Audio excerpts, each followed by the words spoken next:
जय गुरु जी।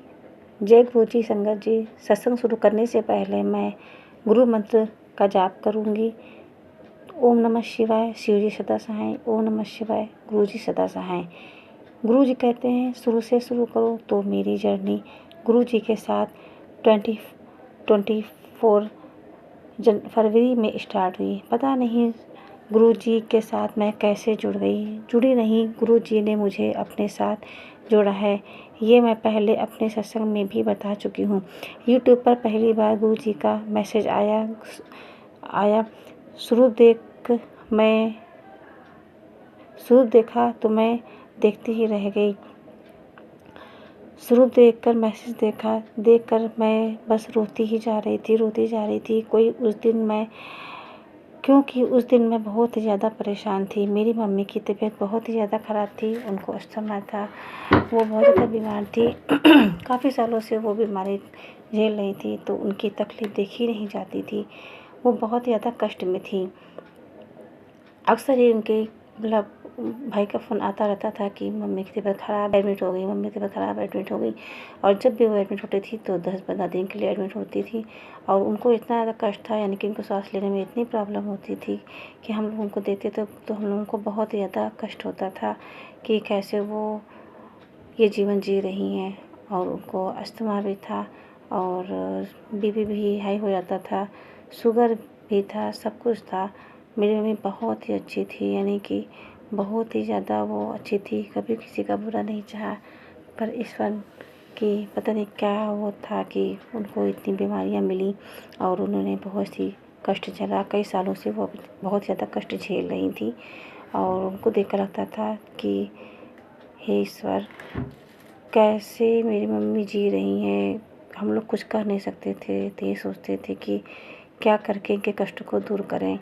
तो इसी तरह एक बार बीमार पड़ी काफ़ी, तो मेरे भाई का फ़ोन आया कि मम्मी की तबीयत बहुत ही ज़्यादा ख़राब है। तो मैं रात को बहुत ही ज़्यादा रो रही थी और बहुत ज़्यादा परेशान थी। तो संगत जी, रोते रोते मैंने ऐसे ही अपना मोबाइल खोला और यूट्यूब स्टार्ट किया। तो उसमें बस पता नहीं एकदम से पहला ही मैसेज आ गया। गुरुजी का फ़ोटो था। फ़ोटो माफ़ कीजिएगा संगत जी, गुरुजी का स्वरूप था और उसमें मैसेज लिखा हुआ था।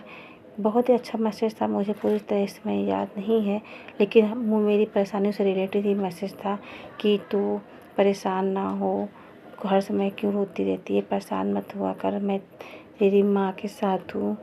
और बहुत ही ज़्यादा पता नहीं क्या मैसेज था, मुझे इसमें पूरी तरह से नहीं याद है, पर बहुत ही अच्छा मैसेज था। तो उसको अच्छा क्या मेरे दुखों से ही रिलेटेड वो मैसेज था। तो मैं खूब रोने और भी ज़्यादा रोती रही, बहुत ज़्यादा मुझे रोना आ रहा था। तो लोग कहते हैं गुरुजी ने उससे मैं कनेक्ट हुई या उन्होंने मुझे कनेक्ट किया, पर पता नहीं क्या एक बार में ही गुरुजी मुझसे कनेक्ट हो गए। उन्होंने मुझे अपने से कनेक्ट कर लिया। यानी कि संगत जी, आप लोग जानते हो कि बहुत ही ज़्यादा लोग जैसे कि गुरु को नहीं मानते, वैसे ही मैं भी गुरु जी को नहीं मानती थी। माफ़ कीजिएगा गुरु जी।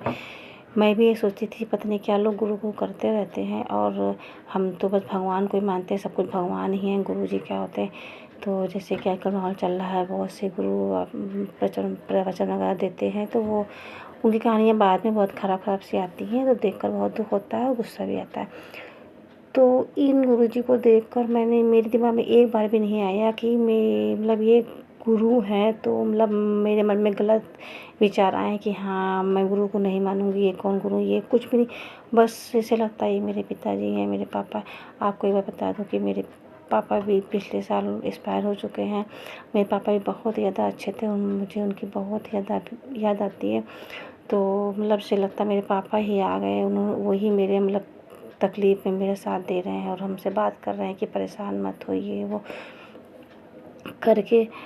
बस ये वो दिन था कि आज का दिन है। मैं पता नहीं कैसे गुरुजी ने मुझे अपना जोड़ लिया। शायद मैंने बहुत ज़्यादा अच्छे कर्म किए थे कि गुरुजी मेरे जीवन में आए।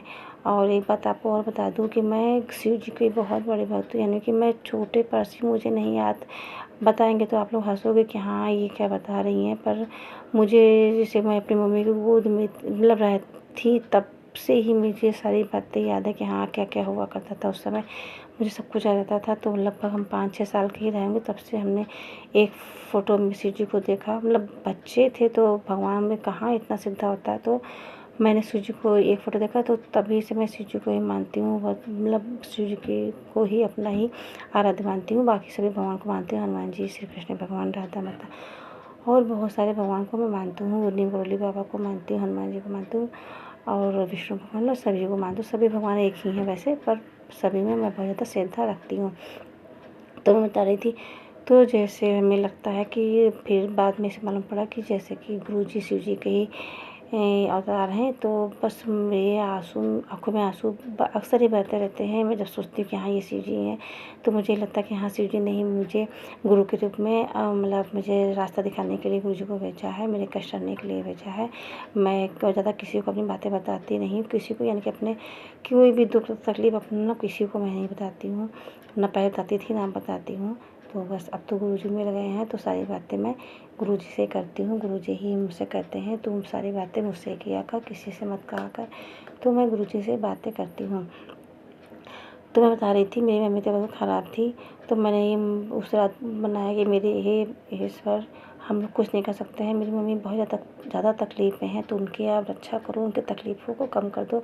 तो गुरुजी, आप संगत जी, आप लोग विश्वास नहीं करोगे, तो मेरी मम्मी की मतलब मेरे भाई का फ़ोन ना आने लगा। मतलब हम डेली वीडियो कॉल करके अपनी मम्मी को देखते थे, बात करते थे। लेकिन मेरी मम्मी को जब उसके बाद हमने कॉल किया, बात की, तो मेरी मम्मी को देखकर लगता ही नहीं था कि उनको बीमार है। मतलब बैठी थी उनके शरीर में ऐसा लगता कोई बीमारी ही नहीं थी। जैसे कि वो मतलब साँस भी उनकी नहीं फूलती थी। वो मतलब ज़्यादा बोलती नहीं थी, बहुत वीक मतलब हो गई थी वो, कुछ खा पी भी नहीं पा रही थी, लेकिन उनके शरीर में कष्ट नहीं था। जो उसको देखकर हम लोग बहुत ही ज़्यादा कष्ट में होते थे, क्या मेरी मम्मी कितने कष्ट में है, वो उनको कष्ट नहीं था। ऐसा लगता गुरुजी ने उनके सारे शरीर के कष्ट दूर कर दिए थे। वो बहुत ही ज़्यादा मतलब आराम में थी। तो देखकर मन में बड़ी खुशी थी कि मेरी मम्मी मतलब शायद ठीक हो रही हैं। लेकिन शायद ईश्वर की मर्ज़ी कुछ और थी। मेरी मम्मी 10-15 दिन ही थोड़ा सही रहीं, फिर वो बीमार पड़ी, हॉस्पिटलाइज़ हुईं, फिर घर आईं। तो उसके बाद में बस वो मतलब बीमार ही रहीं, कुछ खाती पीती नहीं थी। तो शायद ईश्वर ने उनका मतलब जीवन काल इतना ही, उनकी उम्र इतनी ही लिखी थी। और 18 फरवरी को मेरी मम्मी जी एक्सपायर हो गई। तो हम लोग बहुत ही ज़्यादा कष्ट में थे। हम, मेरे भाई, मेरे परिवार के, मेरे मायके में सभी लोग बहुत ज़्यादा कष्ट में थे। लेकिन कहीं न कहीं ये भी था कि शायद गुरुजी ने उनको मुक्ति दे दी है। एक बात अब आपको और बताऊँ कि जिस दिन मेरी मम्मी एक्सपायर हुई, उस दिन मेरी भतीजी पूजा करके आई। वो भी बहुत ज़्यादा पूजा पाठ करती है। तो शिव जी के मंदिर से पूजा करके आई और वहाँ से जल लेकर आई थी। और जैसे ही उसने मतलब मेरी मम्मी तबीयत थोड़ी ख़राब हो रही थी, तो जैसे ही उसने उनके ऊपर से गंगा जल का मतलब शिव जी के मंदिर का जल डाला, वैसे ही उनके प्राण उड़ गए। यानी कि मेरी मम्मी इस दुनिया में नहीं थी और वो शायद शिव जी के चरणों में और गुरु जी के चरणों में चली गई थी। तो हम लोग कभी-कभी रोते हैं तो सोचते हैं मेरी मम्मी को मतलब चली गई। हर बच्चों को तकलीफ़ होती है अपने माँ बाप के जाने पर। तो गुरु जी का मैसेज आता है कि गुड़िया तो परेशान ना हो, तेरी मम्मी पापा मेरे मेरे श्री चरणों में हैं, उन्हें कोई कष्ट नहीं है। तो मन को बहुत तसल्ली मिलती है। जय गुरु जी, शुक्राना गुरु जी। बहुत कष्ट वाला, बहुत ही तकलीफ़ वाला ये सत्संग है मेरा। बता नहीं सकते कि हम कितना तकलीफ़ में रहते हैं। मेरी माँ का चेहरा जब भी सामने आता है, मेरे पापा का चेहरा जब भी सामने आता है, तो मेरी आँखों में आँसू आ जाते हैं और रोने लगते हैं। पर गुरु जी की बातें सुनकर बहुत तसल्ली मिलती है। तो बहुत सारे सत्संग हैं और बहुत अच्छे सत्संग हैं मेरे हमारे साथ में। गुरु जी के आने के बाद मेरे जीवन में बहुत सारे अच्छे सत्संग हुए हैं, तो मैं उसको शेयर करूँगी बाद में। और मेरे बच्चों के साथ में गुरुजी ने बहुत ही ज़्यादा अपना आशीर्वाद दिया है, हमको आशीर्वाद दिया है। बहुत ही ज़्यादा गुरुजी हम पर अपनी ब्लेसिंग्स दे रहे हैं। तो जय गुरुजी, शुक्राना जो गुरुजी। अब मैं अपने बड़े को यहीं विराम देती हूँ। और ओम नमः शिवाय। शिव जी सदा सहाय। ओम नमः शिवाय। गुरुजी सदा सहाय। गुरुजी सब पर अपनी कृपा राशि बनाए रखें और सभी को ब्लेस्ड करें, सभी के बच्चों को ब्लेस्ड करें, सभी की रक्षा करें और सभी के मम्मी पापा को भी ब्लेस्ड करें।